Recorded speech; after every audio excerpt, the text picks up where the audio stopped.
हाय सांग मैंने मु पुणी थे हेमंत मिनी ब्लॉग को स्वागत जनाऊँगी।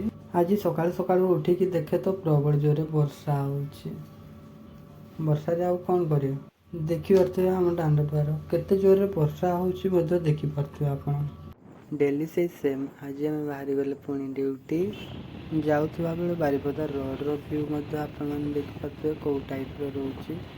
आउ गोटे कथा कि मो पाखे भल कैमेरा नहीं, मोबाइल भी नहीं भल, तो जी हूँ आपण मानू देखा जदि हम भल आउ कि देखापी भी चेष्टा करी।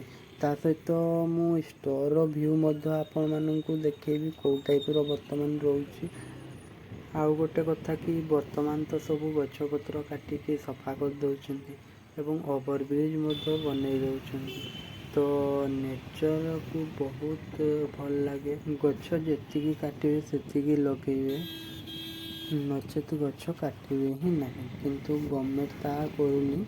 गवर्नमेंट रास्ता भी बनाऊँच, ता सहित रास्ता साइड रे गछ लगे देखिपारे। आम आसिकी पहुँची गले रेलवे स्टेशन देखिपे। यहाँ हूँ बारिपदा रेलवे स्टेशन। तापर आम पछ गली दे पार्किंग को पहुँची गले। तापर एंट्री गले आम स्टोर भीतर को। यार नेक्स्ट वीडियो मुझे आपण मानू कहबी आम स्टोर भितर कौन काम करे। वीडियोटी जदि भल लगी थाए तो लाइक करके सब्सक्राइब करदे नेक्स्ट पार्ट पाई। तो रही जय जगन्नाथ।